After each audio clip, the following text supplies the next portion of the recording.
Welcome, Internet capitalists, to episode 24 of The Big Show.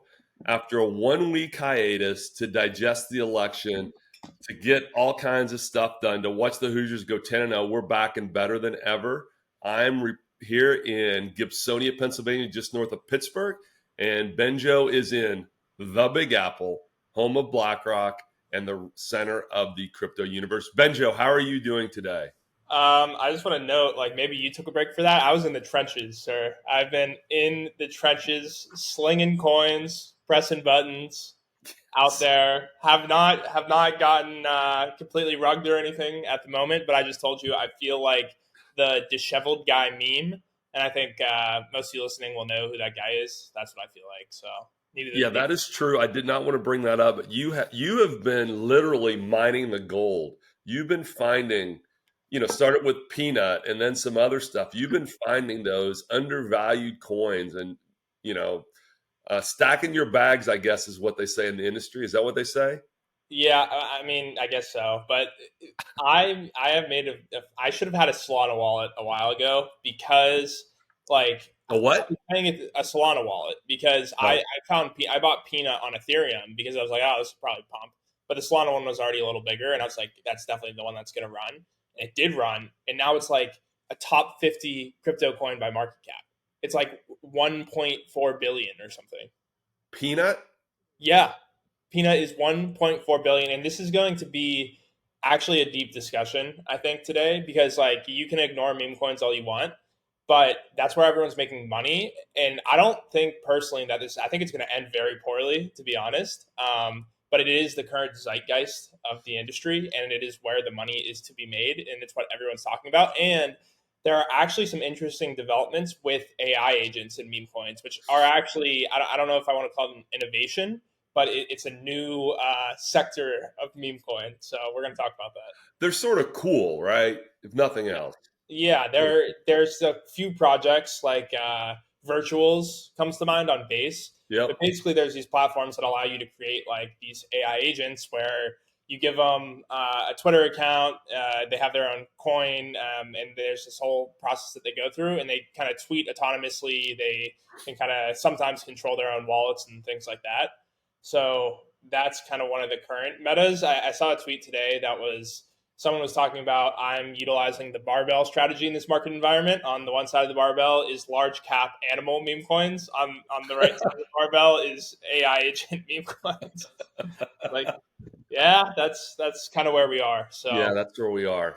yeah. Wow. Wow. Well, that's quite the intro. So where do we want to go first? So there's so much to talk about. Well, we got to Yeah, go to charts. Can we please look at the charts? Because for the first time in 7 months, since we've been doing it.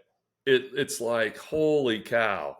Yeah, Bitcoin, absolute ripper of a few weeks here. And really, it's just kind of unbelievable that an asset that big, it's now, I believe, the seventh biggest by market cap in the world, just past silver this past week, has gone on the run that it's gone on. So Yeah. I will share my screen here and we're going to take a look at that Bitcoin chart. And what you'll see is weekly candles here. So check this out.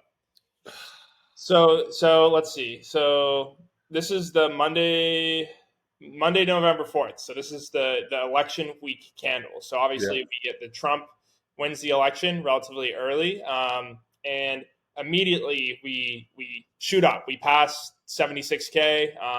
We were floating for a little bit, and then in the days to follow the election, all of this bullish news started coming out. One example for Bitcoin would be reignited talks about the strategic Bitcoin reserve from Senator Cynthia Lummis on November 5th or November 7th, I believe. Bitcoin ETFs are their single biggest day inflows at about $1.4 billion of inflows. Um, People were coming out of the woodwork talking about Bitcoin. Initial thoughts on the chart, Bitcoin's movement. And yes, just for everyone, we're sitting at $91,000 for a Bitcoin. So, two things. Loomis today tweeted the image of the Bitcoin bill to create the strategic reserve, which is now in the House, or she's a senator, I think, the Senate hopper to be considered by the entire Senate. So that's part one. part two, right here in Pennsylvania yesterday, a congressman proposed taking 10% of the state's $7 billion rainy day fund and investing it in Bitcoin. Now, I don't think all those are going to happen as is, but clearly in the retail space, the normal person space, public sector, Bitcoin is real and having a huge resurgence. And I think part of these candles are regulatory clarity, and people are going to start have a FOMO about missing out. Yeah, I think for Bitcoin, it's less so regulatory clarity because you can't do anything with it. It's more just the fact that the United States executive branch and really like the entire government now, Yeah. like all three chambers are red, which is and a red bent, which is very pro crypto. So like actually nowadays, like some of the red side is pretty progressive, which is kind of ironic because you Yeah. have these like technologists, you have these business forward type of people. But anyways, the thing that shifted here is that they're pro Bitcoin, and the thing that people didn't understand, like I remember getting in a Twitter argument with someone about why, whenever this bill was first proposed, like months ago, why Bitcoin should be a strategic reserve asset. Literally, it's the United States government. It's the most powerful institution that has ever existed on planet Earth. If they Yep. buy Bitcoin, it automatically legitimizes it, and then as the first mover, they will benefit from that. So 100%. it's really like a win-win situation, and like for all the reasons I described previously, like Bitcoin as a borderless, non-confiscatable, hard money asset that's self-custodial. There's no physical instantiation. You can send it overseas instantly. It is the perfect store of value for these sovereigns who want to buy it and hold it because it's harder than like fiat currencies. Like you can just get that confiscated if you're a nation state holding someone else's currency. You don't have to store it. There's no physical storage costs like gold, and it's just built for the 21st century. So it just makes complete sense. And if the United States decides to do this, they're going to benefit. So Yes. I agree. It's crazy. It's absolute craziness. And the crazy part is there are multiple people, like not just yahoos, but multiple seemingly reasonable people predicting 90K isn't where it stops this year. 100K by the end of the year, 150,000 to 250,000 in 2025, which is sort of ridiculous. And the ARC, Kathy Woods lady, the ARC lady came out yesterday and predicted, what was it, $1 million by 2030? Yeah, okay. I'll say those are great. I think like the incentives of most of these people in the space, like if most of them are just people saying numbers, right? Yeah. Like say people always put like Sailor out there. The dude owns like 1% of Bitcoin. He's like they're going to $8 million, and I'm like, okay, well, like of course you can just say that because you own a bunch of Bitcoin. Like that's great. But yes, I agree. Like having people with like perceived and actual influence just say these high numbers is definitely good.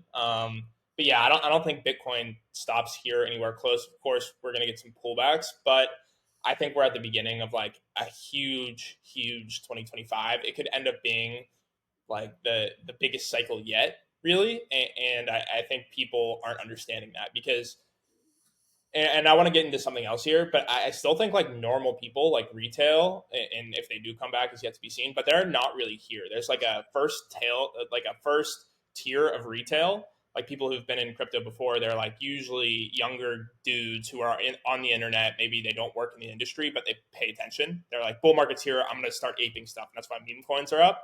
But they're back. It hasn't even like reached broader awareness yet, which is the crazy thing to me. It's funny, Ben. I had 3 people this week basically reach out and say, "Hey, I want to learn more tell me more about Bitcoin and crypto." That are one is our age, and the other 2 are a little bit younger. But it's like, oh, this is reaching, and this is the general public. These aren't degens or anything. Yeah, I mean, it's just interesting to me too that like the public uses like price as a barometer for legitimacy so much. Like you can explain to them like at like a high level like why it has these certain properties, like the nature of money itself, how it evolved over time, why fiat currencies are good for certain things but not for other. Like no one gives a shit. But whenever they see the number, they're like Bitcoin all time high, Bitcoin. Like they're like, oh, like look at this, that's cool. Like it's interesting behavior, but you see that like a lot. It's really a herd mentality, and I think that can really explain like a lot of market dynamics, not only in crypto, but like just throughout financial markets today. It Yep. really is just like herd mentality type of stuff. Yep. I do not disagree with that at all. And I'm kind of looking at this chart again. So it's interesting. It looks like in January 2024, you could buy a Bitcoin for about 40K is what it looks like. So we've doubled in a year, 1x in a year, basically. Yeah. Yep. Got it. Yeah. We had quite the 2024 as it turned out, which is pretty interesting just because of this end of the year really like monster rally, like Yeah. ended up having Bitcoin have massive returns. So we'll see what 2025 holds, Yep. but very bullish, only good things. Pretty crazy where we're at. Yes. Okay.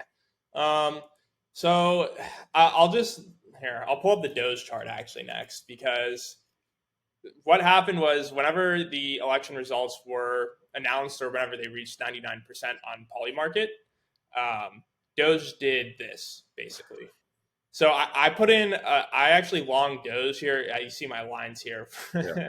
from lower time frames. But I put in a long here at like 16 cents where it was sitting like right before the election, like right here, Yeah. betting on it to win. So this was my first good trade, and this is how I got into the trenches because I was like, okay, like Doge has the whole Department of Government Efficiency thing with Elon, but this is going to set a precedent for like the rest of the meme coins, and people are going to watch this and be like, okay, like memes are full send, crypto is back.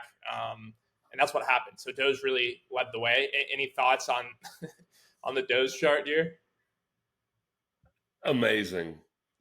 I mean, I have nothing to say. It's amazing. It's a coin that literally does nothing except hold the hopes and dreams of crypto enthusiasts that is worth, well, what's the market cap? Like billions? 50 billion, I think.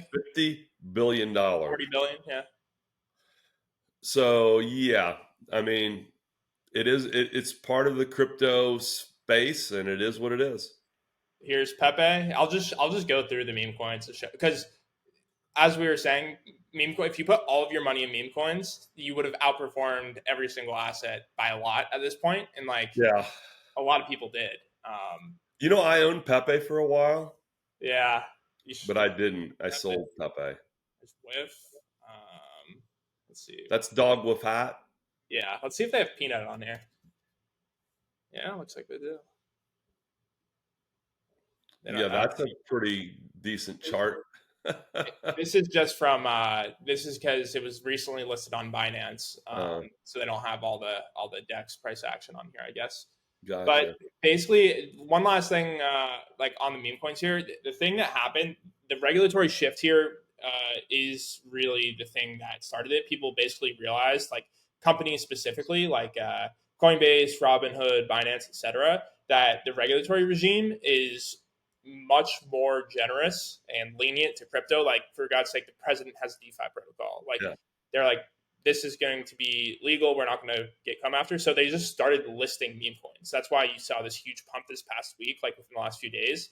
Like Coinbase just listed Dog with Hat and Pepe, which they held out on for a while because it's like meme coin. Like we're not listing these things, but and this is what the thing people don't understand. They're expecting the bubble to pop now. I don't think it pops for like a bit. I think we get like another month and a half run up, probably pops a little bit, and then we might keep going. But it's because they're going to keep listing these things because they have an incentive to. They make a lot of money from trading fees. Yeah. So the more they list and the more attention they get, the more money they make. And now that they don't have the fear of getting like shot down by Gary Gensler's SEC, they're just going to list it like as much as they can. Really. Yeah. So Ben, it's funny you say that because the other asset like Bitcoin that has doubled, not 10x like meme coins, but doubled, is Coinbase stock shares in the same Coinbase time. were crazy. Yeah. Yeah, 100%. And as you can see here, Solana is absolutely ripping because of this kind of meme coin thing. Whereas everyone trading meme coins on Solana, so it really has gotten that benefit. And it looks like it's about to break its all-time high here around 250-ish. It looks like. So that's up. Bitcoin's up. Sadly, ETH is not up, and I am sadly, and so are you, a significant ETH bag holder, which is quite sad. But it is what it is. You hold a lot of Bitcoin too, so you got that. Yeah. I made some trades, made some money there, so we ended up doing all right. But ETH has really been disappointing so far, and I think we can get into this now if you want. But like, what are your thoughts here? I know I definitely have a lot of thoughts, but you can kick it off. All right. So first, I want to say that I complained to you about how ETH isn't going up yet. In, in the past course of since I bought it, it still has doubled, and it just goes to. And before that, if my portfolio went up 20% a year, I'd be thrilled. But now I bitch when it's only up 50% or whatever it is since the beginning of the year, which is about where it is. Um, so that's the first comment. Second thing is I've always thought that ETH is a harder narrative than Bitcoin. So that's part one. Part two is this comparison has a 4-year hysteresis effect, right? Bitcoin is at least 4 years older than ETH. So there's 4 years of maturity there that has to happen. Um, the third thing that makes me excited is it's almost at a daily cadence now where someone else is tokenizing some asset class on ETH and other places. I think we saw Aptos this week and Avalanche, but every one of those is also on ETH or an ETH L2. So that's three. And the fourth one, and this is where you can't fight the wave. The largest institution in crypto in America, Coinbase, is an ETH L2. In fact, probably the largest soon L2. Kraken is coming on the same area. So, yes, I'm kind of poopy pants about it not being 5,000, but I'm still extremely bullish as a technologist and as a sort of person looking at it from a retail perspective. Well, what would you say though? I take your points; those are all good points. But Yeah. what do you say just about its underperformance to like basically everything? Like the most obvious is Sol. Like you look at Solana, like Mm-hmm. Solana died over the bear market basically, and you got that first leg up where it basically like recovered. It was a Yep. similar. It was at a similar ratio to where it was with ETH after it had that kind of resurgence. So if you made that bet, great. But then, like, let's just say that's a wash. Then they started at the same part beginning this year. Like, it's basically back. Why has it destroyed Ethereum in terms of returns since then? Like, how do you explain that? Because I know I have like my view, but I think Ethereum's boring compared to Solana. No one, like I make fun of Solana for going down, but the average retail investor doesn't give a shit, right? Solana has the hype. They've got the meme coins. They've got whatever, and Bitcoin has the public, like mainstream media view now. So I think some of it is it's just not it just works and is not sexy and doesn't have that cool public getting catalyst. Because let's face it, the vast majority of the public has never heard of BlackRock and will never have the ability to invest in BlackRock or any of the next, or JP Morgan, or whatever the next 10 or 15 down are. So I think that's part of the issue. yeah, I mean, I'm along the same lines. I do think I basically think that ETH is like getting squeezed because like crypto natives are not buying it because it's like there's just better options everywhere. Everyone's playing the meme game, which is on Solana, so that's where Yeah. like all the attention internal to crypto is, and like this first tier of retail that I was talking about, like these adjacent people who were the first to come back and are back already, not like Yep. your complete normies who just like open Coinbase. Like these guys are on chain, but they just haven't been here for a while and they see the market's back. Yep. They go straight to Solana because that's where the meme coin is. That's where the things to do are. They're not that interested in the technology. So like all of those people, and then also just people in crypto, like see that as a trade, and they're like, that's obviously the better trade at the moment. So that's where the capital is going. So that's what's happening there. And then again, as you said on the institutional side, it's like there's just not as like the demand is for Bitcoin. Like that's what people are just opening up to the idea of Bitcoin in institutional land. They're the ones allocating capital, and Ethereum is just really an afterthought. So there's like a limited amount of capital coming in from that end, and it's just being squeezed. And then the last thing here is that like a lot of people are criticizing Ethereum because there was recently like the upgrade announced at I believe it was at DevCon. But basically, they announced plans for the Beam chain, which is like a Yep. redesign of its consensus layer. So it's going to use like ZK snarks to enable faster transactions and like implement quantum resistance and things like that. And people are excited about that. But then the timeline for it was something like by 2030. Yeah. People just really did not like that. Like this kind of long term vision. It's like bull markets now, time to make money is now. We have these 4 years here. Where do I put my capital? And they just did not like that. So that's kind of how I see the market. And unfortunately, like I still think ETH outperforms at some point this cycle, but it's just really facing a lot of headwinds in the current environment. Yeah. No, I think that's very fair. And again, our metric of success is other crypto assets, not traditional finance. So if you turn it on its head and look at it that way, I think the outcome's a lot better. I mean, from I can't see, but it looks like from 2022, it was around 800 ETH, and now it's at 3,000 in 2 years. By any traditional financial metric, that is, in, you kind of shook your head there, but for people my age or people 40 and over, they would take that 7 days a week and twice on Sundays, right? Yeah, I mean, but then if you just risk adjust it for the volatility, like what's the Sharpe ratio there? It's probably decent, but I don't think it's so. Like if you want to play like the TradFi game, you have to apply that risk adjusted measure, and I really don't think it out. Like I am an ETH bag holder, but I just don't want to keep saying like this. It's just underperformed. Like to be honest, Yeah, that's underperformed crypto. yeah, I mean, but again, like I have to look at it risk adjusted. Maybe it's probably out underperformed the S&P risk adjusted too. So it's like Yeah, I mean, I don't understand that stuff, but yes, I would agree with that in all general. you just normalize returns by the volatility, basically. Uh, That's it. And I think like it's good for as a formal academic discipline, but using like volatility as like a risk metric to me doesn't always make sense as an investor. It's really like the tail risk that it goes to zero is like the biggest risk if you're a long term investor, in my yeah, opinion. I agree with that. That's how Yeah, I feel.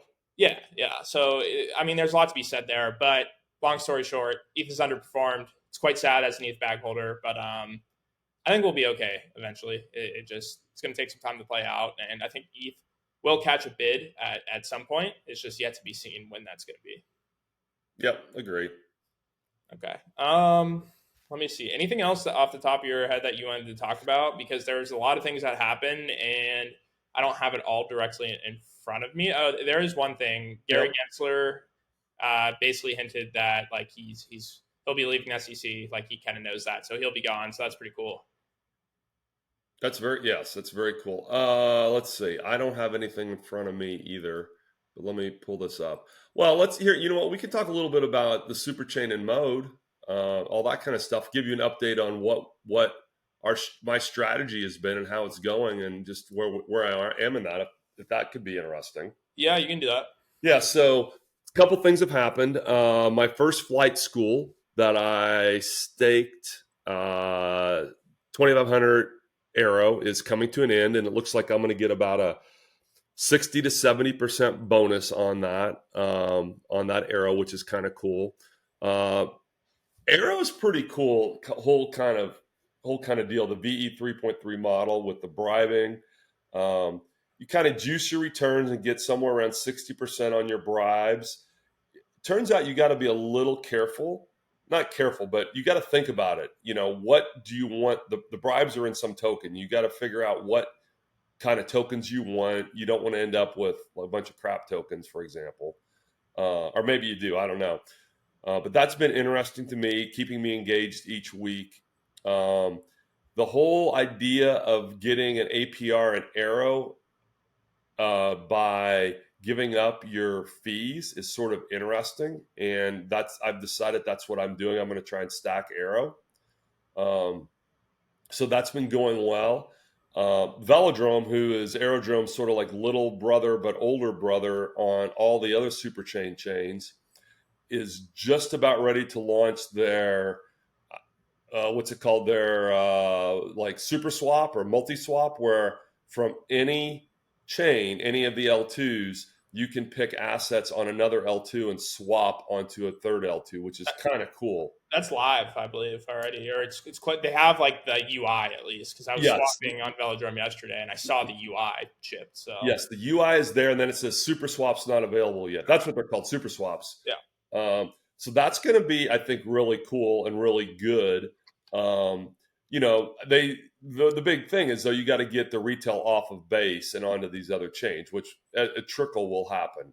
Um, anyway, to keep going, Mode has implemented a voting and bribe model for their L2, which I think is going pretty well. They're still building out the bribe market, so the bribes are kind of on a protocol basis, and each protocol has to come up with their own distribution mechanism, and that, at least what I've seen, is it tends to be problematic to get going well at first, but it is working. And at least my observation of the protocols I've used is their TVL's gone up. So there's some money coming in, or people are looping and they're making interest, or whatever the case may be. And all of this is driven essentially by rewards from the Optimism Foundation, OP. And they're using their OP to incentivize, these bribes and all of this stuff, which I think is pretty cool. And time will tell. And we said this before. I'm just happy someone is trying something new in the DeFi landscape to draw in liquidity and to build sustainability.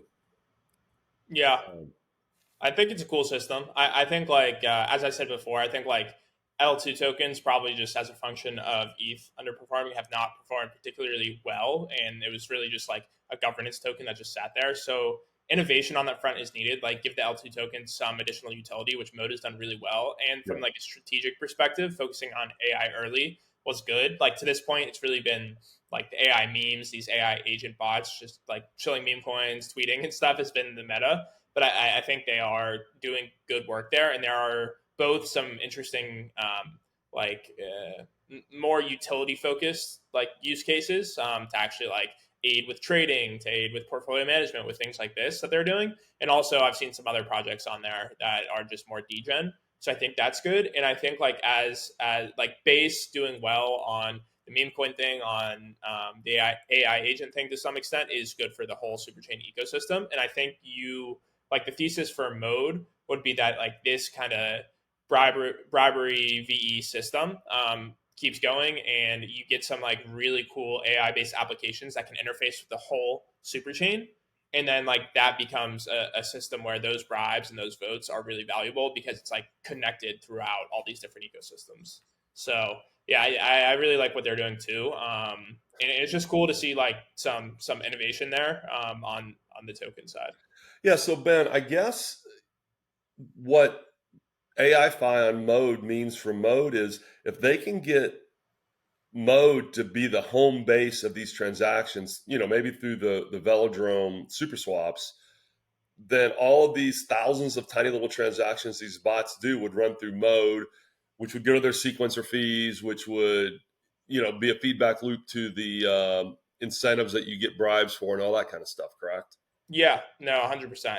I think that's exactly how it would work. And yeah, they've just been on the forefront of it. So I'm excited to see them ship more like of these products so far, these protocols actually go live. So we'll see if Yeah. that plays out. But it's definitely something to do in the bull market other than just like slinging memes around, slinging tokens. So it's that's good there. So Ben, one other thing on the AI bot stuff. So a guy I follow, Justin Bibas of Conclave, he and somebody else developed their own bot that has its Twitter account, all this stuff, and they actually did not use like the virtuals thing. I think they did this themselves. And the thing it's very cool, but the big but is, they were talking about having to use the Odos router interface and the Twitter APIs. And, that's great, but I'm going to guess that not more than 30%, maybe 40% of the people on crypto right now can code. So what I'm waiting for and what I've kind of said in these discords is, hey, let's get something where the average person can put together an AI bot that does something useful for them and not have to know about the Odos router endpoints and about the Twitter APIs.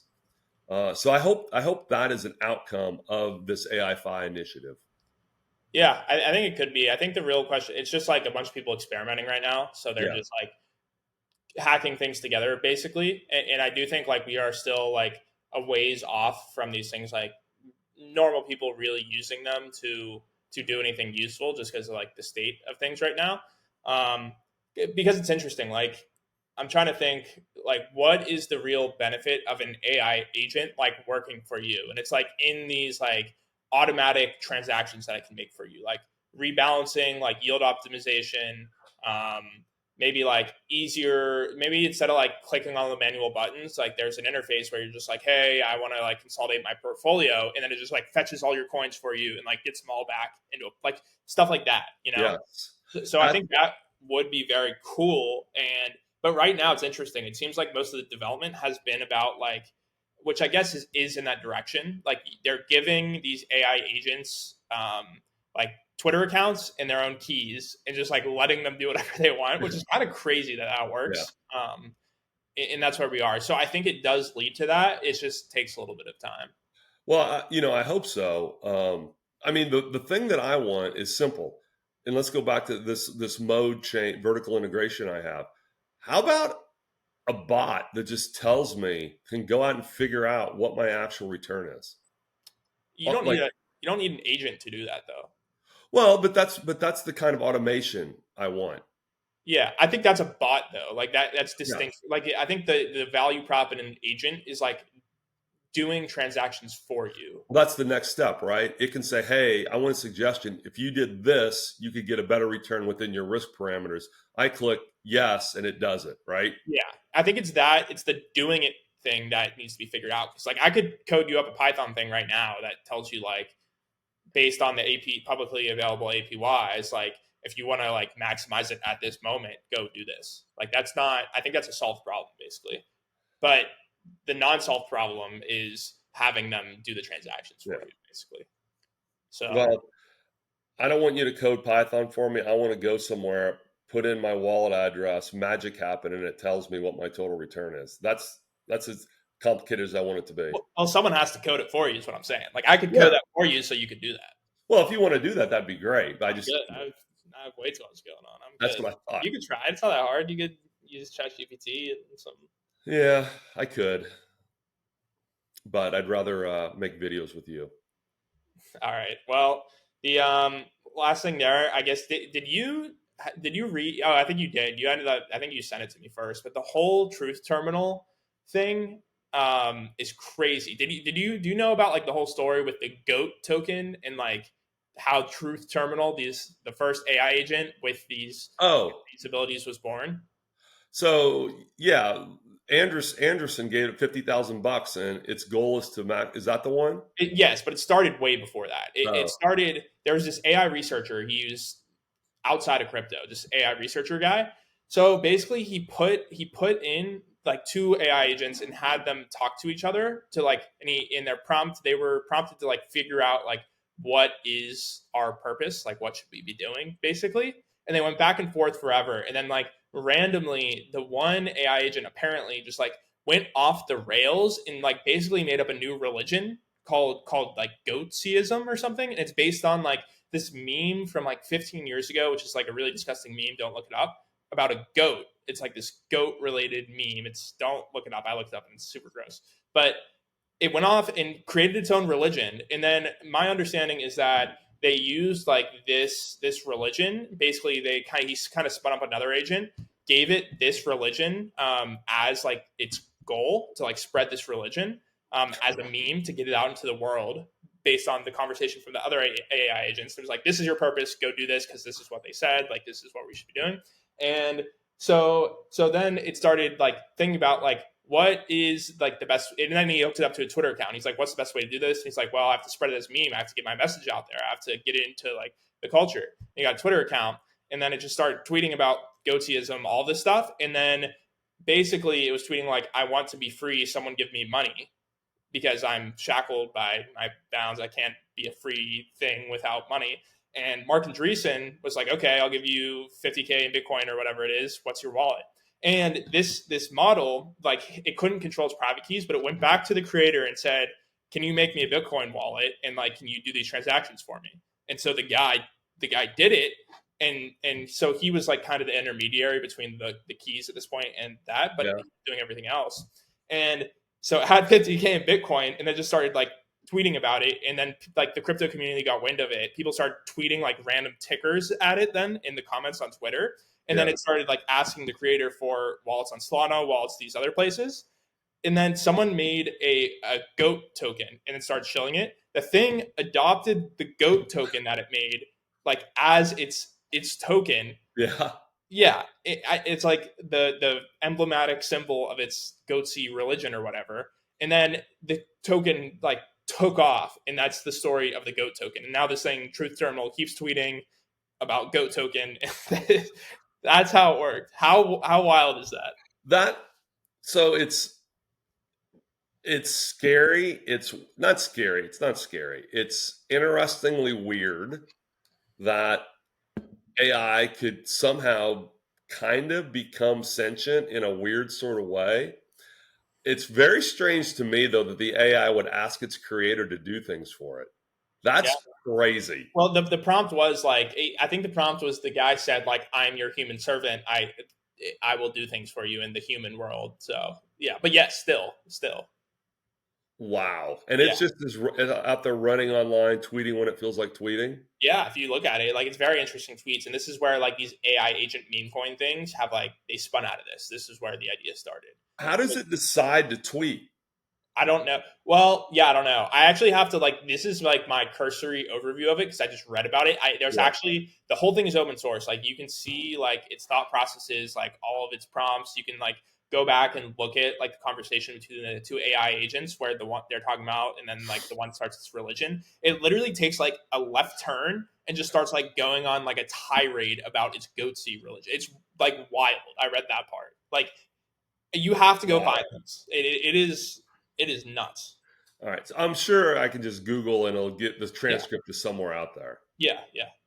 It's like, Huh. it's crazy. And this is crazy too, because like these LLMs have just taken off. And I think like most people, like you talk to like normal people, they still just like ask ChatGPT for like a recipe or something. Meanwhile, in crypto land, like we're giving them Twitter accounts and money. And wallets. Yeah, and they're creating tokens. It's getting pretty crazy out here. And this has all really happened. Like the Truth Terminal thing was like alive for a while actually before it like got onto Twitter and started like getting involved in the crypto community. Yeah. So the coin and like their involvement in crypto is like pretty recently, but I think this marks the arrival of like AI agents being in crypto for good. Like maybe like a lot of them will fail. The meme coins aren't all going to go to infinity, but like they're just going to keep getting better. And there's certainly going to be some that like accrue large amounts of wealth. And they already have. True Terminal made over $1 million. It was the first non-human millionaire. Wow. Yeah. So, yeah. That's crazy. Yeah. So that's where we are. So I think like there's like the whole aspect of like subjugating these AI agents to you, like they work for you, but there's also going to be like relatively autonomous ones, in my opinion. And you're already kind of seeing that. And as they get smarter and smarter, they will be able to do things. I mean, especially if they have money that's accepted in the real world, like legitimate cryptocurrencies like Bitcoin, ETH, etc. They can get people to do their bidding for them. Well, I think that's a real possibility. Imagine that something like Amazon Web Services took crypto for payment, and one of these AI agents could upload itself onto there with its wallet and just pay for its own life. It probably could. Yeah, probably could. That's craziness. Yeah. It's really interesting. Yeah. So this is where we're at right now. It's just like meme coins. That's where the craze is. But it'll be interesting to see this continue to play out. And the AI times crypto kind of merging is definitely here, and it's not going away because there is a very natural fit between AI systems and blockchains. because like this is their native environment. Like Right. they're not calling up a bank to open an account at Wells Fargo. They're like they don't need anything. They have their own control of their own keys. It's all data that they can just read and understand. Yep. There's very well defined, structured rules. And this goes back to what Biba said in our interview with him, that just like the deterministic nature of blockchains is really like the perfect balance to like the kind of like open-ended, non-deterministic black box nature of AI systems. So Absolutely. Wow. Well, it's going to be, I mean, that's going to be the story of 2025, right? AI agents is the story of 2025. yeah, I think so. I think so. I think this like this current meme coin bubble, like the animal memes and stuff, like I think people are going to keep making money for a bit. This thing's going to pop though, and people are going to lose like a shit ton of money. I think some of the memes like go much higher than people think, but at the same time, like a lot of them are going to pop for sure. Yeah. So we'll Well, it's see. a herd. You said a herd mentality. When the herd goes elsewhere, that's your exit liquidity, basically. Of course, it is funny though that like you can. There are a couple differences of like multiple differences, of course, but fundamentally, like some of these meme coins, like Dogecoin specifically, I guess it does not have a limited supply. It is perpetually inflating, but they're kind of like pretty fundamentally similar to Bitcoin. Bitcoin is just like first, and it was like here for a long time, and it has a wide distribution, Yeah. but like fundamentally, Bitcoin's like the biggest meme coin. So it's true. It's true. Yeah. No, I have. It's hard to argue that. Yeah, it's the big orange coin. Big Yeah. orange coin going big. Yes. Yes. Yeah. I Uh, saw someone tweeted, "We have an orange president. The orange coin's going to do well." I saw that too. I saw that too. Yeah, that was our guy Steven. Shout out Steven. He's been on fire with his calls here. Yeah, Steven got a burst of energy. That he needed this. He needed the shot in the arm to get himself going again because he was quiet for a long time. Yeah, Melancholy, he took melancholy. he took a break. Yeah, I think he's doing well now though. He was on fire these last few weeks, and like Yeah, just like all crypto degens, whenever like the mania starts, like you're locked in on the computer, like you look like disheveled man all the time, and I think that definitely was him. yeah, But shout out, like he shares his alpha in the Alpha Discord group, so we'll give them a shout out because like great conversations in there, great on chain ideas, like new tokens popping up, trade ideas. So they're all great. yes, absolutely, absolutely. Yeah. Well, anything else you want to? I'm looking through like my news here to see if there's anything else huge that I missed.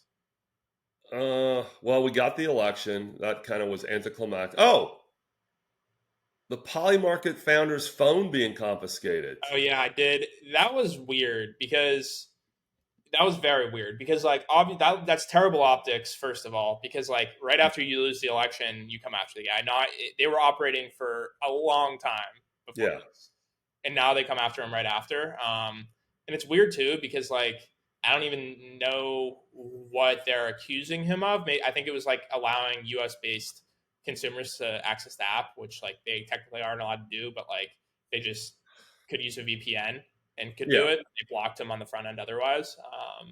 So yeah. weird. That was crazy. I think I guess we could end with with a little bit of politics. I think first of all, what do you think ends up happening with crypto? Like, what do you think the big takeaways are going to be from this administration? Like, do you think, I think we do get like this mania phase here. We're getting that right now. But do you think we get like actual good legislation done and passed for like a framework for crypto? Or like, yeah, what are you hopeful for the industry the next 4 years? So I think that in the next 4 years, we will start to see the beginnings of legislation. But I think the biggest win right now is just let it be like a technology and let's let it go and not regulate it so much. Mm, You got to stop flat out fraud. All right, that it doesn't matter if it's crypto or whatever. You got to stop fraud, but there's so much stuff that's not fraud. It's certainly in the more legitimate, not even gray area that just has to mature. And let's let it mature and let's not regulate it one way or the other until we know more. And I think that fosters innovation. Um, I would hope that either the industry, big finance industry, decides to come up with regulations um, for this internally to get it, because it's in their best interest to get it more widespread to users, right? It's in their best interest to make it bigger. So they need to come up with some safeguards, and probably what they'll do is use similar safeguards to what's been used for the last 100 years. These institutions, the BlackRocks, the JP Morgans, they're not in it to get sued for, $1 trillion for fraud. They want it to go correctly. So I'm optimistic on all that. Bitcoin, I think, has cleared all the hurdles. It's in its institutional acceptance phase now, and it's going to move to its retail acceptance phase, like normal retail, soon. I don't think we're going to get Loomis's idea of a Bitcoin strategic reserve necessarily. I think we could move that way.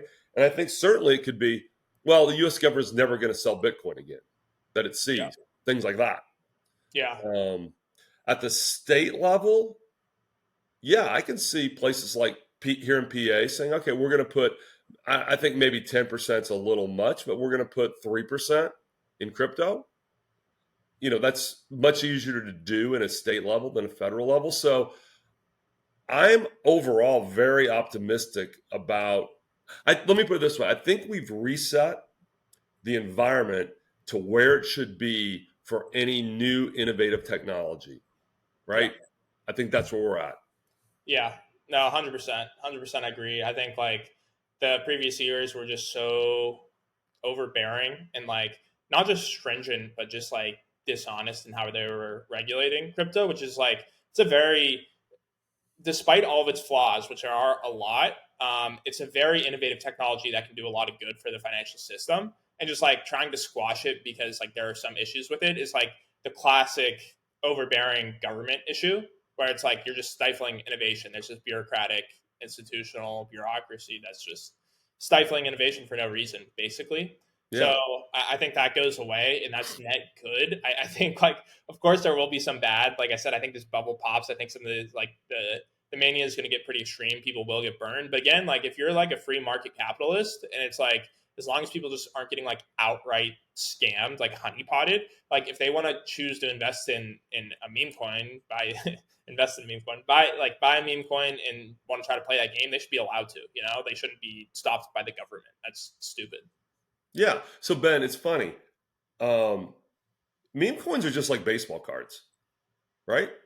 I buy a Yeah. baseball card. I think it's going to go Well, up in price. NFTs are more like baseball cards. Meme coins are fungible. So Well, I just mean, like, I'm speculating on the price of this thing, a baseball card, a jersey. Like, this is what I do. I have jerseys in my basement.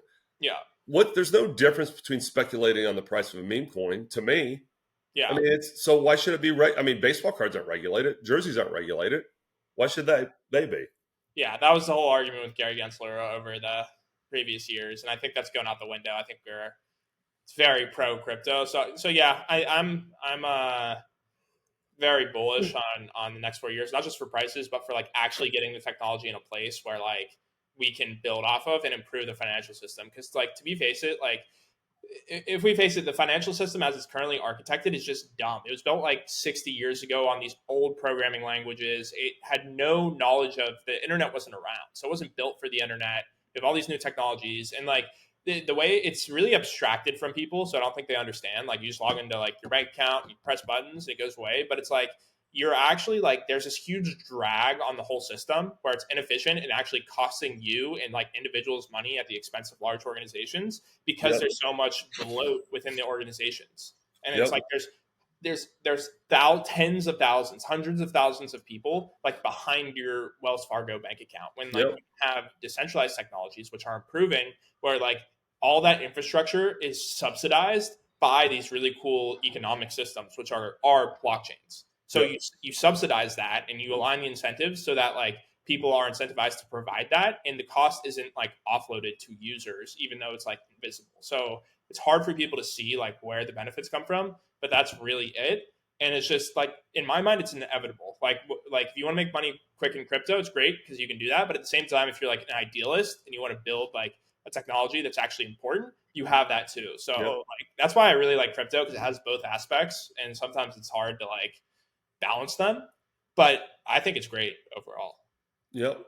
So Ben, I think this isn't going to happen the next 4 years, but something I just thought about in that as things like Stripe integrates USDC and all of the, there's too many to count. They're happening everywhere with stable coins and payments. Is there a world where payment for work, like what I would call a W-2 employee now, begins to happen to such a large scale in the crypto space and the digital asset space that it upends things like taxation because it's too hard to track? This is basically Balaji's thesis for the network state. Yeah, Basically, whenever you can do like internet based work from any location, it turns like citizenship into an open market, actually, yeah, because you're not bound to employment in that location. So like whatever country, whatever, not necessarily a country, even in Balaji's perspective, whatever like nation, network, he calls it network state, whatever state gives you the best conditions is where you're going to go because of this. yeah, And they have a much reduced ability to tax their citizens because of this. Because you already see it. Like, you already see all these guys in crypto specifically moving to like Dubai and other jurisdictions, or even like Puerto Rico. Like, all the yeah. rich internet personalities. We just saw Jake Paul fight Mike Tyson last night. Jake Paul and all these other rich guys who make money on the internet, they don't live in the United States. They move to Puerto Rico. Mm, And that's why. And like, that's still the United States. So I think it's good that the United States has yeah. that, but it's just an open market now. So I think that's definitely possible. That's what we So, see. so okay, where I was going with that then is the next part is, well, if you can't, if income is going to be too hard to be taxed, a natural thing to tax that's easy is consumption, is purchases. Mm. And you move to like, these national sales tax type things with, some exemptions for food and things like that. But it's sort of that consumption with necessity of life exemptions, it becomes extremely progressive Yeah. because rich people buy more shit. Yeah. No, 100%. Um, and the other, the accountants won't like it, but it becomes really easy. There's a table that says this is the value added tax you pay on these goods. You hold the companies responsible because they're the interface between the real world and whatever. And instead of having to tax 300 million people in the US, there's a million businesses that you. But anyway, that's for another time. Yeah. I don't know. Maybe you propose that to Doge, Maybe I should. Yeah. Department of Government Efficiency with Yeah. Elon. And my prediction was correct. I was telling you this the other day. I was like, probably like Elon's doing it, but then they put Vivek in charge of operating it, and that's what happened, because it makes a lot of sense. Because like I said, Vivek had the idea. He was talking about it. He was like, flip a coin once, and then if it lands on heads, you fire all the people randomly assigned heads. You do it again, then there you go. Like, Yeah. It's the Thanos proposal. yeah, exactly. So I don't think they actually do that, but he's had an interest in reducing the size of government for a while, and so we'll see. Maybe they do something like that. Well, Elon will certainly tweet about it. Yeah, he will. Elon, I'm interested to see how this goes actually, between like, because Elon and Trump definitely are both like big personalities. So I don't they're not going to agree on every issue. So it'll be interesting to see what happens there, and like how reasonable either one of them can be. And I actually, like, people said, I think it's gonna be less of a problem than some people think, because I think Elon does have opinions, but like, as long as he can do his thing and like kind of get done as like most of what he wants to get done, I don't think he's gonna like swivel like with Trump over every single thing. But we'll see. So, Ben, I read about that, and already the Trump staffers are like, why is Elon in every meeting? Yeah, Like, it's that's true. Elon, Donald, and like foreign prime ministers taking calls together. I mean, it doesn't hurt to have a 160 IQ guy in every meeting. No, it doesn't. It doesn't. But I can just, I actually can see Elon just saying, okay, I'm bored with this. I'm going to go on to my next thing. Yeah, Right? 100%. I think like more of an advisory role. Like, I don't even Yeah. know how he does what he does at the moment. No. Honestly, it's pretty insane. He So, needs to build more rockets. Build more rockets, baby. well, they were trying to. That was part of the whole thing. This is why he's doing the Doge thing, because like he got fined like $10,000 or something. Had to delay his launch because they were dumping too much water cool some equipment in the middle of Texas, in the middle of nowhere. Yeah. And they find some environmental agency, like that's ridiculous. Well, So that'll all go away. yeah, I mean, he's the one in charge of it. So. Yeah. So interesting. We'll see what happens, but yeah. Anything else here? I'll take one last look at the news list that I have here, but No, this is perfect timing. We're coming up on an hour. So I don't really want to go any longer than that. I'm happy we got back together to do this. I think we should probably let all of our viewers, all 95 or 100 of them, know that over the holidays, we could be more hit and miss on this for a lot of reasons. Benjo has finals and work. We also have the holidays. We also have the 10-0 Indiana Hoosiers playing in some huge games the next couple weekends. So lots of stuff going on that might life might get in the way of our crypto podcast, Ben. yeah, I don't know. I my 2 weeks here are the most busy, like right now, and so I feel like as long as you can do it, we could probably get him in. But we'll see. Yeah. I do have more time than you, so probably can fit you in. Yeah. Okay. Well, we'll figure it out. But yeah, I think this was a good one. I think this was Yes. interesting, and we'll see. See if this bull market continues. See if it's really the meme coins keep running. See if ETH recovers. See what else. Oh, last thing. I don't want to get into it, but last thing.